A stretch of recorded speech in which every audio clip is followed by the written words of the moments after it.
Kami percaya Tuhan ketika kami bersehati berkumpul bersama dalam satu komunitas yang memuliakan Tuhan, maka di situ kami mengalami mujizat Tuhan.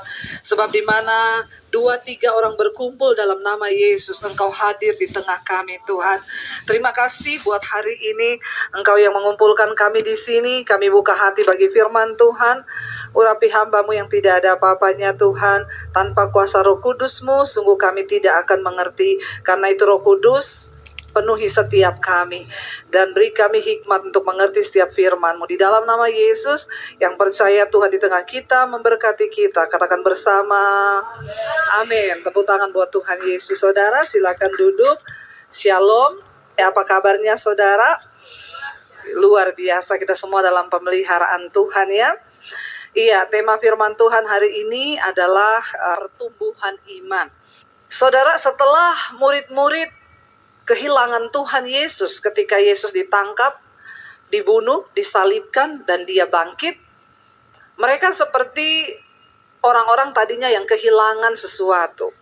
Tapi ketika mereka berkumpul di loteng dan Roh Kudus penuhi mereka, ada api yang sangat membara untuk mereka mengobarkan Injil, memberitakan Injil.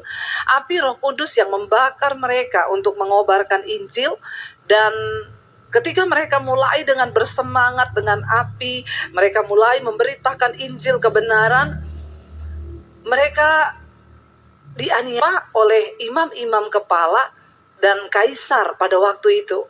Karena memang itu sudah dinubuatkan. Setiap orang yang mau sungguh-sungguh ya percaya kepada Kristus, pasti dia akan menderita aniaya saudara. Dan itu pasti ya tidak enak bagi kita. Mari kita baca bersama dulu Kisah Rasul pasal 4 ayat 23 mulai. Kita baca secara bergantian, saya baca 23, saudara 24 ya. Sesudah dilepaskan, pergilah Petrus dan Yohanes kepada teman-teman mereka, lalu mereka menceritakan segala sesuatu yang dikatakan imam-imam kepala dan tua-tua kepada mereka. Ayat 24. Saudara baca 1, 2, 3. Kepada ya Tuhan, Engkaulah yang menjadikan langit dan bumi dan laut. Membaca Alkitab agak bersemangat ya. Saya tuh hari ini agak loyo saudara. 2 hari saya tepar, saya nggak bangun. Karena seperti kekuatan tenaga mungkin karena 3 minggu saya keliling. Ya ini sore ini saya baru bangkit loh ini. Jadi saya agak loyo, saudara jangan ikut-ikutan loyo ya. Kalau saya loyo, saudara semangat dong, amin. Biar saya bersemangat, saudara mentransferkan kepada saya. Saya ini baru bangkit seperti nggak ada tenaga, pusing, bawaannya mual. Hari ini saya bangkit demi saudara loh ya. Jadi saudara yang sehat baca Alkitab agak amin. Ya, lalu ayat yang ke berapa sekarang? 25 ya. Dan oleh Roh Kudus dengan perantaraan hamba-Mu Daud Bapa kami, Engkau telah berfirman, mengapa rusuh bangsa-bangsa, mengapa suku-suku bangsa mereka akan perkara yang sia-sia. Ayat 26.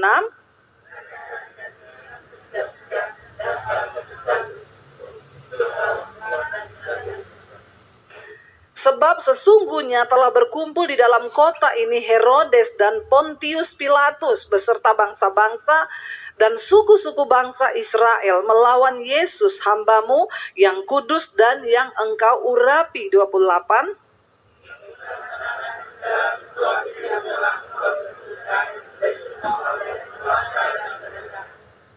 Dan sekarang ya Tuhan, lihatlah bagaimana mereka mengancam kami, dan berikanlah kepada hamba-hamba-Mu keberanian untuk memberitakan firman-Mu. 30.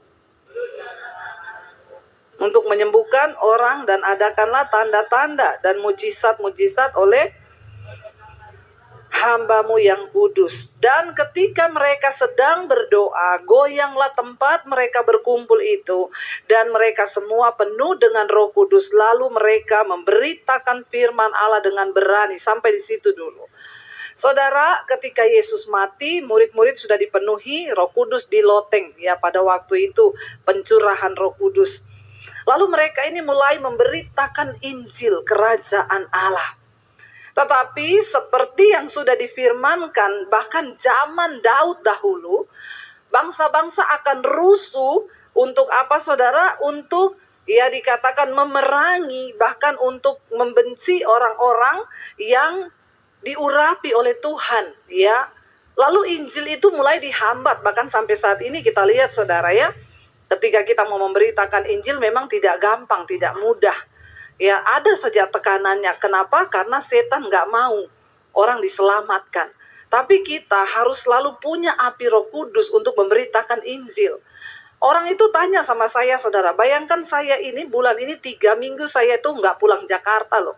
Saya keliling ya penginjilan. Mereka bilang, ibu tuh nggak capek toh. Kalau ditanya capek ya capek saudara. Enak tidur di rumah atau jalan-jalan di Plaza Indonesia ya toh. Seperti saudara-saudara ini.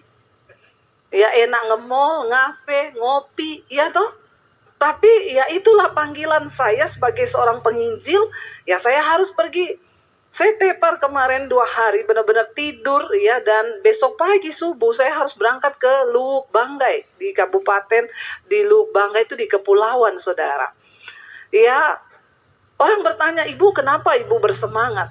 Karena sudah ada 1.300 pendeta dari pedalaman, dari berbagai organisasi berkumpul di sana untuk kami mengadakan seminar 3 hari dan KKR 2 malam. Apa yang membuat saya menyala saudara? Ya karena api penginjilan itu loh. Tapi hari-hari ini saya lihat itu tidak ada loh di orang Kristen.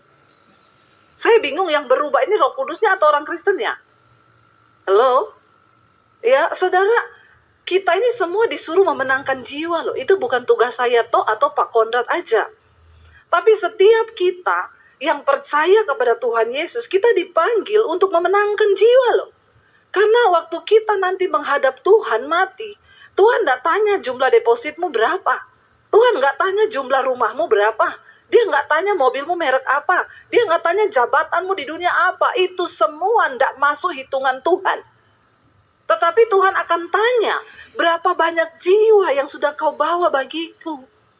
Di mana kita ini sambil bekerja, sambil melayani, kita harus terus memberitakan Injil kebenaran. Amin saudara. Iya. Kemana kita harus beritakan? Nggak usah berdoa begini, Tuhan kirim aku ke Bangkok. Kata Tuhan, kejauhan keles. Ya, saudara nggak perlu berdoa ke Bangkok dulu, atau ke Singapura, atau ke Amerika. Kirim aku Tuhan ke Alaska. Cuma ada beruang di sana.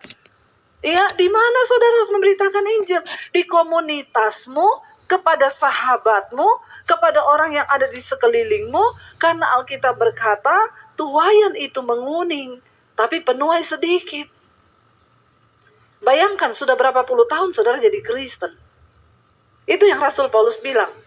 Kalau ditinjau dari segi umur, saudara ini harusnya sudah jadi pengajar. Amin. Tapi kan kebangetan, asas-asas dari kekristenan aja banyak yang belum ngerti. Halo saudara, ayo kita buka mata kita. Satu saat Tuhan datang atau kita mati, kita harus bertanggungjawabkan itu di hadapan Tuhan loh. Karena dengar ya jabatanmu, kekayaanmu, semua yang kita lakukan di bawah dunia ini tidak akan ditanya. Percayalah, yang Tuhan cuma tanya, sudahkah engkau melakukan kehendakku? Makanya saya juga kemana-mana saudara, saya selalu rindu untuk memberitakan siapa Yesus itu kepada semua orang. Saya pernah cerita dulu di pesawat, saya ketemu satu orang ibu. Saya duduk di sebelahnya saudara. Ya lalu karena saya sendiri, ibu itu juga sendiri, saya tanya, ibu dari mana? Oh saya dari kota ini bu, saya itu mengunjungi anak saya. Anak saya di kota ini tuh kaya banget bu. Ya semua anak-anaknya sekolah di luar negeri. Anak saya itu yang di sini kaya banget itu main minyak bu. Saya bilang, oh licin ya. Licin main minyak saudara. Lalu dia mulai pamer sama saya. Satu cucu saya di Belanda, satu di Australia, satu sekolah di Amerika. Jadi saya ini kerjaannya setiap bulan itu keliling-keliling bu, jalan-jalan sambil lihat cucu. Dia pamerkan semua saudara, kesuksesannya di dunia. Lalu ketika dia diam, saya tanya gini, wow berarti ibu bahagia banget ya dengan hidup ibu ini di dunia. Anak-anak semua sudah jadi orang, ada yang minyak, ada yang ini. Ibu pasti ya sangat sempurna. Lalu dia bilang begini, tapi enggak gitu juga bu. Saya ini datang ke kota ini, ibu tahu nggak buat apa? Saya menghadiri sidang perceraian anak saya. Lalu dia mulai sedih. Jadi setiap orang itu ternyata punya kisah masing-masing dalam hidupnya. Sekalipun dibalut dengan kebahagiaan palsu di luar, tapi di dalam ternyata punya kisah. Lalu saya bilang, oh anak ibu yang main minyak itu. Iya bu, ini mau cerai. Kasihan anak-anaknya semua masih muda-muda, belum menikah, papa mamanya mau cerai. Anak saya lagi yang satu di Jakarta, istrinya selingkuh bu. Lalu saya tanya sama ibu itu, maaf ya bu, ibu percaya Tuhan? Iya. Lalu kalau ibu mati, ibu percaya nggak masuk surga?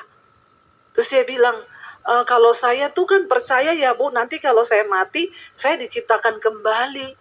Saya lahir kembali. Jadi apa bu? Ya kalau saya hidupnya baik, amalnya baik, saya jadi manusia lagi yang lebih mulia dari saya.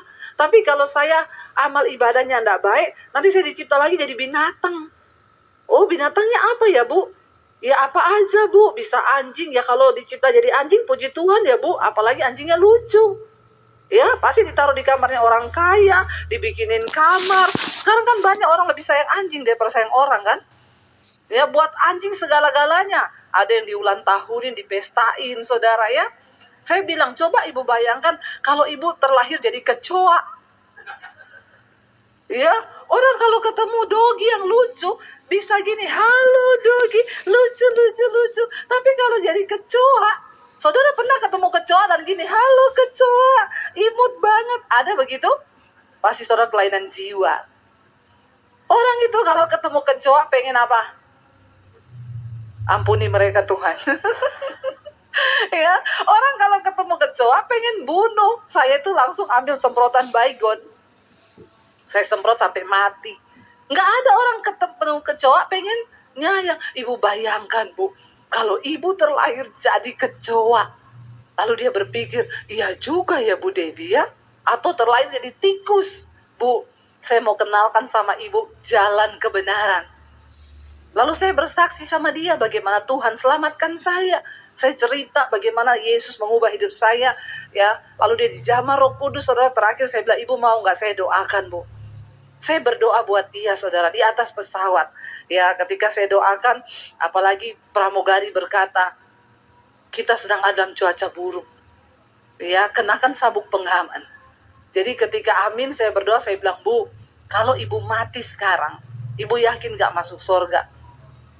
Saya percaya bu, kalau saya berada di dalam Kristus. Dia bilang begini, ada tetangga saya yang setiap minggu ngajak saya ke gereja bu, tapi saya gak pernah mau. Tapi sejak ibu mendoakan saya ini, nanti besok minggu saya mau cari tetangga saya mau ikut dia ke gereja. Amin saudara. Harusnya kita ini punya api yang membara. Ketika ketemu orang itu, langsung di otak kita ini target saya nih. Saya dulu itu, jadi orang itu mau menginjil itu seperti sales asuransi. Ada di sini yang jadi agen asuransi? Saya dulu pernah saudara. Ya, saya setiap minggu dulu top agent terus. Bagaimana nggak top agent? Setiap minggu 6-7 case saya closing. Itu saya lihat orang tuh, saya lihat target nih. Harusnya seperti itu kita nih menginjil. Kalau lihat orang, wah target nih, usahakan sampai closing. Amin. Nggak ada amin lagi. Ngomong amin aja malas ini orang-orang ini. Ampuni mereka Tuhan, karena mereka tahu apa yang mereka lakukan. Ingat loh saudara, kita diselamatkan bukan cuma untuk diri kita sendiri. Ya, kita harus selamatkan orang lain, anak-anak muda. Engkau punya teman di sekolah, di kampus, kenalkan dia sama Yesus. Amin. Coba kita lihat di sana. Ketika akhirnya Petrus dan Yohanes ditangkap, mereka itu ditangkap kenapa saudara? Karena mereka mendoakan orang, mereka menginjili orang, lalu orang itu kemudian percaya. Ketika itu ya kaisar dan para imam-imam kepala ini merasa terusik ya, jangan sampai orang-orang ini dimenangkan bagi Kristus. Lalu Yohanes dan Petrus ditangkap. Mereka tanya, kamu tuh mendoakan mereka tuh pakai kuasa apa? Mereka bilang, pakai kuasa Yesus yang sudah kamu salibkan itu. Lalu akhirnya mereka ditangkap dan Mereka dicari alasan untuk dipenjara. Tapi kemudian Petrus dan Yohanes berkata, dengan alasan apa kamu itu mau memenjarakan kami? Tidak ada alasan. Apakah karena kami menyembuhkan orang, lalu kalian akan penjarakan kami? Ya, akhirnya para imam-imam kepala dan para prajurit di situ berkata, baiklah kami lepaskan kamu, tapi dengan satu syarat, kamu jangan lagi menginjil. Saudara perhatikan doa mereka. Saudara lihat ini yang luar biasa ya. Ayat yang ke-29. Coba kita baca lagi saudara. Mereka itu berdoanya gini loh, yang luar biasa yang saya lihat di sini saudara. Ketika mereka diancam untuk memberitakan Injil, mereka tidak berdoa gini, Tuhan bunuh semua itu orang-orang yang mengancam kami. No, tapi doa mereka adalah apa?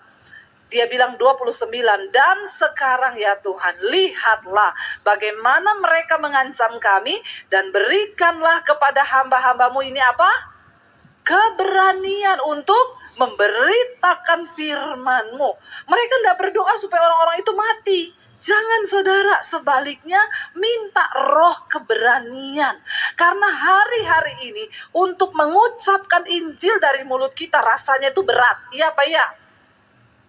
Saudara ketemu temanmu mau ngomong Tuhan Yesus berat enggak? Halo? Berat kan? Anak-anak muda, kau takut dihakimi. Nanti dibilang sok rohani, sok suci, sok kudus. Nggak boleh loh. Karena kita harus menginjil sebelum Tuhan datang kali yang kedua. Kita sedang berpacu dengan waktu. Tuhan masih mengulur waktu supaya semakin banyak orang diselamatkan. Dan ini tugas kita. Lalu saudara dikatakan di sana, akhirnya mereka pulang kepada teman-teman mereka dan mereka berdoa bersama-sama di dalam satu komunitas sel. Kumpulan orang-orang benar. Waktu mereka sedang berdoa, goyanglah tempat mereka berkumpul itu, dan mereka semua penuh dengan Roh Kudus. Lalu mereka memberitakan firman Allah dengan berani. Kenapa mereka berkumpul bersama? Karena firman Tuhan bilang, di mana 2-3 orang berkumpul bersama, berdoa kepada Yesus, maka Tuhan mendengarkan mereka. Mereka menjadi kuat. Lalu kita lanjut ayat 32. Nah ini dia. Cara hidup jemaat ya. Ayat 32 kita baca bersama 1, 2, 3. Adapun kumpulan orang yang telah percaya itu, mereka sehati dan sejiwa, dan tidak ada seorang pun yang berkata bahwa sesuatu dari kepunyaannya adalah miliknya sendiri, tetapi segala sesuatu adalah kepunyaan mereka bersama. Ini susah enggak saudara? Kalau zaman sekarang susah enggak? Susah loh. Punya saya, punya saudara juga punya saya. Untung di saya dong. Ya, punyanya saudara jadi punya saya juga. Nggak ada yang bilang punyaku. Ya, tapi ini gereja mula-mula. Sekarang ini nggak tahu ya. Orang semua lebih ya kepada kepentingan diri sendiri. Ayat 33 kita baca. Dan dengan kuasa yang besar, rasul-rasul memberi kesaksian tentang kebangkitan Tuhan Yesus, dan mereka semua hidup dalam kasih karunia yang melimpah-limpah karena mereka sehati dan sejiwa. Sekarang ini jangankan di satu komunitas, di rumah tangga aja suami istri itu jarang yang sehati sejiwa. Ya, sehidup semati, satu hidup satu ya itu yang terjadi. Tapi zaman dulu dalam komunitas mereka sehati sejiwa. Lalu dikatakan ayat 34. Nah ini saudara sebelum syok membacanya persiapkan mentalmu. Ya kita baca bersama 1, 2, 3. Sebab tidak ada seorang pun yang berkekurangan di antara mereka, karena semua orang yang mempunyai tanah atau rumah menjual kepunyaannya itu, dan hasil penjualan itu mereka bawa dan mereka letakkan di depan kaki rasul-rasul, lalu dibagi-bagikan kepada setiap orang sesuai dengan keperluannya. Wow enggak? Zaman sekarang ini terjadi? Rumah, tanah dijual. Tapi ini bukan pendeta yang suruh. Kerelaan. Kalau nggak rela jangan. Dulu ada jemaat datang sama saya, Bu. Saya sekarang nggak punya rumah. Kenapa? Soalnya dulu ada pendeta suruh saya jual rumah saya untuk diberikan untuk penginjilan misi. Jadi saya kasih semua uangnya sama dia. Terus sekarang saya gimana? Saya bilang, kau pergi tinggal sama itu pendeta itu yang suruh kau jual rumah. Ya jangan datang sama saya. Kenapa kau, saya yang dapat pahitnya, sana yang dapat enaknya, saya yang dapat pahitnya. Saudara, ini kalau rela, bukan karena paksaan. Zaman dulu ketika orang dijamah Roh Kudus, mereka tuh terbakar, saudara. Ya, bukan hanya uang yang mereka beri, rumah, tanah dijual untuk kebutuhan bersama-sama. Hari ini saya tidak suruh saudara jual rumah, saya nggak suruh saudara jual tanah. Tapi kita ambil spirit dari jemaat mula-mula dalam kelompok sel yang benar. Tidak ada yang berkekurangan. Mereka saling berbagi. Mari kita mulai perhatikan orang-orang di sekeliling kita. Kita berbagi, saudara. Karena saya mau ngomong, untuk bisa berbagi, itu adalah anugerah Tuhan loh. Tidak semua orang bisa berbagi. Makanya kemarin saya masuk, ada orang WA ke saya, Bu, ini gereja kami. Dia kirim foto-foto, saudara. Saya survei lewat beberapa teman, benar nggak ini gereja mereka, keadaannya seperti ini? Lalu dia bilang, iya Bu, memang benar. Mereka itu gerejanya seperti itu. Ketika saya dapat begitu, baru saya ngomong, oke, nanti kita akan bangun. Ya kamu pergi ke toko bahan bangunan, tanya yang dibutuhkan apa-apa aja, saya transfer ke toko bangunannya. Saya bilang sama Tuhan, terima kasih Tuhan, ini adalah anugerah. Kenapa saya bilang anugerah? Karena tidak semua orang bisa dapat kesempatan untuk berbuat baik. Nggak semua orang berbuat baik di tempat yang tepat loh, saudara. Bukan di tempat yang tidak tepat. Ya, saya ingat dulu ada satu orang ibu, dia WA kepada saya, dia bilang, Bu Debbie, saya beberapa minggu ini baru menemukan channel ibu di YouTube. Saya baru menyadari, Bu, bahwa ternyata selama ini saya hanya hidup untuk uang. Cari uang, dia punya tambang, saudara. Dan akhirnya dia bilang begini, Bu, boleh nggak saya mau ikut ibu ke daerah-daerah? Saya juga pengen ketemu pendeta-pendeta di pedalaman. Saya bilang, ayo kalau ibu mau. Oke ya Bu, nanti saya ikut ya Bu. Saudara, baru dia bilang begitu, seminggu kemudian dia WA saya, Bu, saya kan memang ada sakit beberapa waktu ini. Saya check up ke dokter kemarin, dokter menyatakan saya kena kanker otak stadium akhir. Jadi ini lagi pergumulan apakah saya harus dioperasi atau tidak, karena dokter bilang itu harus dioperasi. Ibu doakan ya Bu, saya pengen pelayanan bareng ibu. Akhirnya saudara, dia dioperasi. Hanya dalam waktu beberapa saat, tiba-tiba sejak dioperasi, dia koma, tidak sadar, sampai meninggal. Saya itu bertanya sama Tuhan, ya Tuhan, bahkan untuk berbuat kebaikan pun, itu semua ternyata ada waktu Tuhan. Ada orang yang rindu, kepengen membalas cinta kasih Tuhan, tapi gak dapat kesempatan, saudara. Iya, karena itu, mari kita bertumbuh dalam satu komunitas yang sehat. Kenapa, saudara? Kita harus bertumbuh dalam satu komunitas yang sehat. Yang pertama, karena firman Tuhan berkata, coba kita buka bersama, saudara, ya, dalam 1 Korintus, ya. Pergaulan yang buruk itu merusak kebiasaan baik. 1 Korintus 15 ayat 33. Mengapa kita harus ada dalam komunitas yang benar, yang sehat, bertumbuh di sana? Baca bersama 1, 2, 3. Janganlah kamu sesat. Pergaulan yang buruk merusakkan kebiasaan yang baik.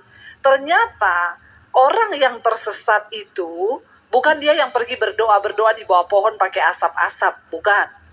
Orang yang tersesat bukan hanya ketika kau pergi ke dukun, tetapi ayat ini dengan jelas berkata, janganlah kamu sesat. Pergaulan yang buruk merusakkan kebiasaan baik. Jadi waktu kita salah bergaul di satu komunitas yang salah, kita ini akan gampang tersesat. Karena kebiasaan baik kita perlahan akan mulai berubah menjadi buruk. Hati-hati dengan komunitas di mana saudara berada. Di kantormu, di kampusmu, waktu engkau mulai hidup dengan prinsip kebenaran firman Tuhan, bertahanlah di sana. Saya banyak orang datang, Bu, tadinya saya ini tidak merokok, tapi karena semua teman-teman saya merokok, terpaksa saya merokok. Kamu nggak perlu ikut merokok ketika kamu ada di komunitas yang begitu. Saya ini tadinya nggak suka dugem, Bu. Tapi sejak saya bergaul dengan teman-teman di kampus saya, mereka suka dugem. Akhirnya sekarang saya dugem. Jadi tiap malam dia dugem, dunia gemetar. Ya, jangan saudara. Mari kita berdoa supaya kita ini terjaga dalam, kenapa kita harus ada dalam komunitas yang sehat? Karena pergaulan yang buruk itu merusak kebiasaan baik. Yang kedua, kenapa kita harus ada di komunitas yang sehat? Karena kita butuh nasihat yang benar. Dalam hidup ini sering kita menghadapi persoalan masalah, kita perlu mendapatkan nasihat. Kalau engkau ada di komunitas yang benar, nasihatnya juga benar. Tapi waktu kau ada di komunitas yang salah, ya, misalnya anak muda curhat, aduh, gua tuh di rumah orang tua gua ribut terus, mau ngapain ya udah dugem aja, lu mabuk, ngapain juga lu urusin. Salah lo. Tapi ketika engkau bergaul dalam komunitas anak Tuhan, kita akan saling mengingatkan, doa datang sama Tuhan. Ya, saudara, hari-hari ini untuk mendengarkan nasihat yang baik itu sudah jarang. Yang ketiga, kenapa kita harus ada dalam komunitas yang baik, bertumbuh dalam iman? Karena kita diciptakan sebagai makhluk sosial, kita nggak bisa hidup sendiri, kita membutuhkan Tuhan, kita butuh bersinergi dengan orang lain, sebab mujizat juga terjadi lewat orang lain. Saya berdoa saudara, biarlah kita hari-hari ini menetapkan hati kita di mana kita mau bertumbuh, masuklah dalam komunitas yang benar, di sel-sel, di komunitas yang baik. Jangan hanya ke gereja seminggu sekali. Tidak cukup. Saudara perlu bersekutu dengan orang-orang percaya, di mana kita saling membangun di situ, saling memuji, menyembah Tuhan, dan iman kita semakin dikuatkan. Kalau hari ini engkau berada di komunitas yang salah, keluar dari situ saudara. Saya pernah melayani seorang laki-laki, dia homoseksual, dan dia datang sama saya, dia mengaku, Bu, saya ini seorang homo, tapi saya mau bertobat. Yesus berkata, dia datang ke dunia bukan untuk orang baik, sebab orang sakit yang butuh dokter. Tapi orang akan sembuh kalau dia merasa dia sakit. Masalahnya banyak orang sakit tidak merasa sakit. Dari mana awal pemulihan itu terjadi? Waktu kita punya kerinduan mengakui bahwa kita sakit. Tapi kalau orang bilang, lu sakit loh, enggak, saya sehat kok. Lah bagaimana kau bisa sembuh?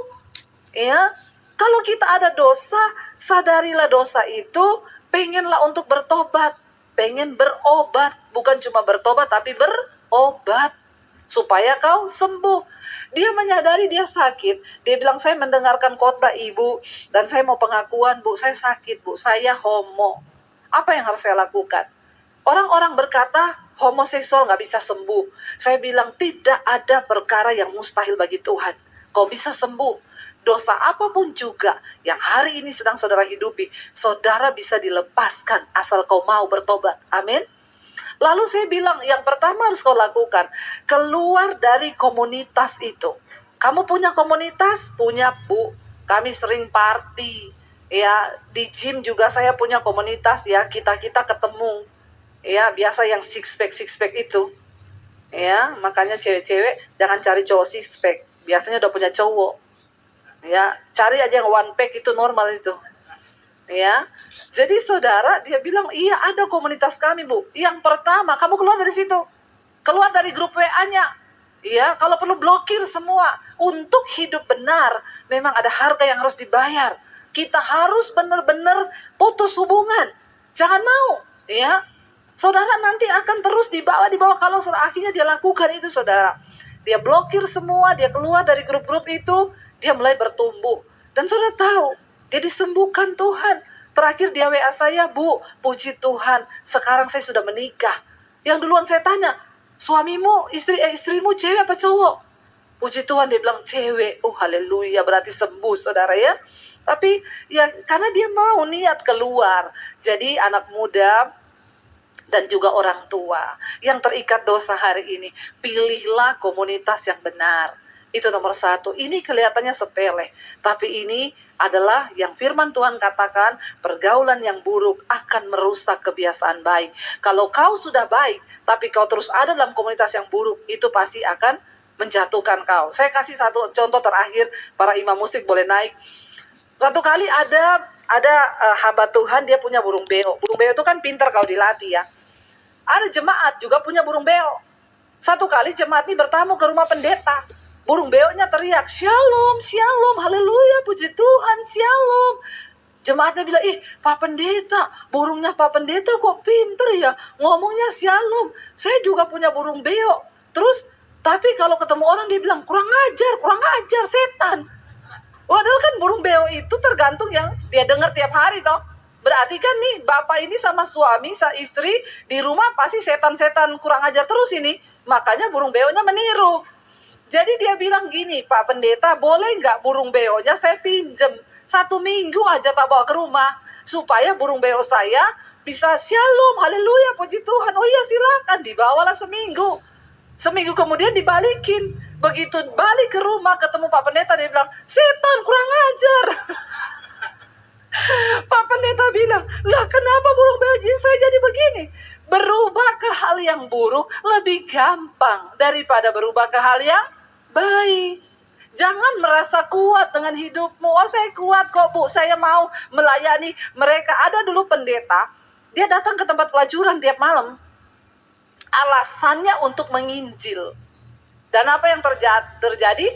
Bukan pendeta yang menggarami pelacur, malah pelacur menggarami Pak Pendeta, ya. Lalu terjadilah hal-hal yang diinginkan. Pendeta selingkuh dengan pelacur. Jangan merasa kau kuat. Burung beo yang shalom, haleluya, bisa jadi setan kurang ajar lah ini. Kenapa? Berubah ke hal yang buruk lebih cepat. Karena kita semua punya apa? Bibit dosa. Makanya tentukan komunitasmu sekarang. Anak-anak muda juga tentukan sekarang. Karena waktu Tuhan datang, Tuhan akan meminta pertanggungjawaban dari hidup kita. Mana para imam musik ya? Saya percaya saudara, waktu kita rindu menggenapi firman Tuhan, maka kita akan melihat mujizat dan pertolongan Tuhan. Mari kita bangkit berdiri bersama.